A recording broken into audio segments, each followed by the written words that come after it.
Okay, I was actually trying to film this on the way in, but I'm kind of experimenting with a new format, the widescreen format, and it didn't quite capture it. But I really just want to try and put this piece together because I've gotten some pretty, common feedback, and that is, hey, this sounds really interesting. Total Living BSD, better, stronger, doing what matters.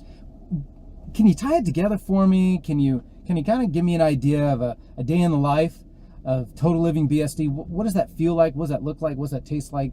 How does it work? So, the first thing when it comes to Total Living BSD is waking up in the morning, right? And the secret to that, how you wake up, is really based on how you went to sleep. That's a teaser for another episode. We'll get into that. But for now, maybe you can relate to this, but the first feeling that try to capture in the morning with a Total Living BSD attitude, when you open your eyes and you wake up and you feel life return to your body, is just to feel grateful. Simple as that. Again, I'm not trying to be trite or throw out a platitude here, but maybe you could relate. I know there have been many a night when I feel like I have the weight of the world on my shoulders and, go to sleep, or at night and I'm totally exhausted. It's been a long, intense day. It's been a long, intense night. Lots of variety, lots of challenges going on, and wake up in the morning and it's fresh. And instead of it, notice I'm saying challenges here. I'm not saying problems. That's definitely not part of the vocabulary in a Total Living BSD attitude. But whereas the night before I went to sleep with the challenge, I wake up in the morning feeling there's an opportunity. So it's really just this sense of gratitude. Now, me in particular, I'm sure a lot of folks share this kind of sentiment. Maybe you do, maybe you don't. Me in particular, I like to give thanks to the Creator of heaven and earth and everything in between and everything beyond. That's just me. I'm sure a lot of folks relate. For those who don't, I think we can all agree that regardless of your belief system, just have that sense of gratitude. Like I once heard someone say, every day where you wake up with 2 feet above the ground, that's a good day, instead of being 6 feet under. So that's where it all starts. It's having that sense of gratitude and feeling that, the challenges didn't go away, but now it's an opportunity. Hopefully there's more creativeness there, there's more playfulness there, all the things that are going to make it more successful in tackling those issues. And to be honest, hopefully there's a renewed sense of humility too, because that's how life works. The only thing that's greater than you or me and everyone in between is life. And life has a way of keeping our egos in check. There's a lot of stories we could talk about, but the bottom line is that, when I used to train in martial arts, and one of the guys was getting kind of carried away and would think he was really just all that, the instructors and some of the senior students, the black belts, would kind of have a chuckle and said, yeah, that's easy to say in the dojo, in the training hall, but let him get a hug from the reality bear. Because really an effective martial artist, it's not about the techniques, it's about your ego. And every time you bring your ego into the equation, does this sound familiar? It kind of sound like a pattern here. Every time you bring your ego into the equation, it doesn't matter how good your technique, you're going to get exposed. Anyways, so moving on, once you wake up, and I personally, for what it's worth, I don't recommend jumping out of bed. I think there's a lot of research to support that. There's some interesting research that says a person should take 12 seconds to kind of pause, open their eyes, pause, kind of reflect. And that's where I meant that whole sense of gratitude. But now let's move past that. So capture that sense of gratitude, looking forward to, a little bit more grit, a little bit more determination, a little bit more optimism to tackle the opportunities that could present themselves during the day, and get up and start. Now, for some folks, that might mean exercise. For myself, even though me personally, what I would enjoy and more be aligned with is exercising at night. Practically speaking, the way it's worked out in my life, I exercise in the morning. It's just become a second habit. If you're not exercising, I strongly recommend it. There's many articles, many executive level folks will say, what's the one thing that you can do to improve your productivity? Exercise. So it's really is a balance, right? Mind, body, and beyond. So that total living approach, a lot of the focus in our talks in this Road Raise series or the Immersion series or some of the other series we've got on, it's all about the mind and being fit in the mind, being strong in our mind, strong in our emotions. But with that, for total living, it's got to be stronger in the body. So highly recommend a great fitness program. And we have some of that here for you to look at and check out.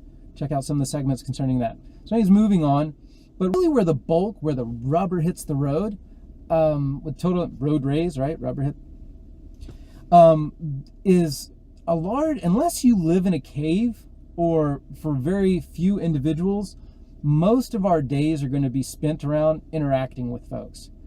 It doesn't matter if it's your significant other, your spouse, your kids, your business partners, your clients, however it works. The bulk of the day, and this is where total living comes to life, it's going to be centered around those interactions. And so in Total Living BSD, the way we make that all come alive is we have an approach called Powered by One. And it really involves 3 simple steps. I'm just going to touch on it at a high level now. We'll get more into it later. But those 3 simple steps is context, connection, contribution. So in our relationships and our situations, first thing we want to do is give context. It doesn't matter, in the situation that I'm in or the people that I'm speaking with, is I want to kind of relate and get dialed into what's going on with them, what's going on around me, be very mindful. And be attuned to the moment and attuned to the people or the person that I'm interacting with and try and get into their world. And more importantly, provide context about what it is that I'm going to say or going to do, how that's going to be valuable for them, which kind of leads naturally into the next segment, which is connection.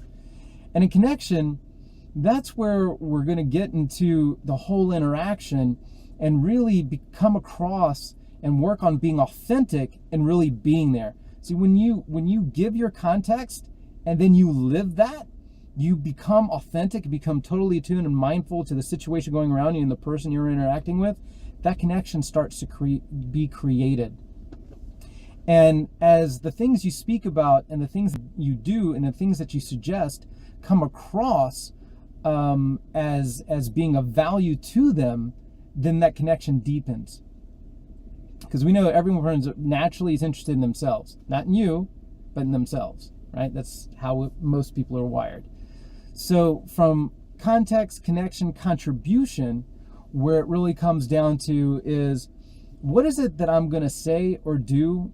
How is that in actuality going to provide value to you? So for example, in business, a lot of times when I get on, when I'm talking with clients, customers, C-level folks, say, hey, I'm not here to sell you. I'm not here to pitch you. Help me understand, what are you doing in your business? What are you all about? What are your goals? Where are you trying to get to? And then let me see if I've got something in my tool bag that can kind of help you get there faster, right? Better, stronger, do what matters. It's more of that kind of conversation rather than me trying to sell or pitch someone. So that's in a business context. And that works not only with clients and customers, it works with your business partners. Hey, what's going on? What are you trying to accomplish? What are you trying to drive? Help me understand so I can see where we align and how I might help you. And ultimately, the law of reciprocity, you'll be able to help me. We'll be able to do more together. More of that 1 + 1 = 3 from me to we. Look at that episode. More of that energy. But you see how it starts to flow from a context, connection, contribution. And obviously in relationships, especially with your significant other, your spouse, your kids, try this. Say, hey, I know I've had a wild and crazy day, lots of stuff going on. I've got lots of exciting things, but let me check that. Tell me about your day. What's going on with you? What happened in your life? What was your day like? Start with that. Give that context. Watch the connection that happens then. And ultimately see the contribution that the two of you or the group of you build together. Again, don't get me wrong. I haven't mastered this journey. I'm definitely on this journey, but that's where I try and center and stay focused on, is this sense of context, connection, contribution, with contribution really being the main and primary and most important thing. And hopefully in the next few episodes, I'll dial into that and kind of explode that and build it out a little bit more. But that's really the day of the life. We'll get into how does the day round itself out and come, how does the night end off, so you can remember what I said at the beginning, that really the way we wake up in the morning has a lot to do with how we went to sleep at night. So I'm going to tease that. Maybe we'll just call that a night in the life of Total Living BSD. But here we are. Hopefully that gives you a snapshot. Total Living BSD, better, stronger, doing what matters. Let's continue the conversation. Reach out to me on Twitter, Facebook, homepage, TotaLivingBSD.com. And let's continue the conversation. So until then, better, stronger, let's do what matters.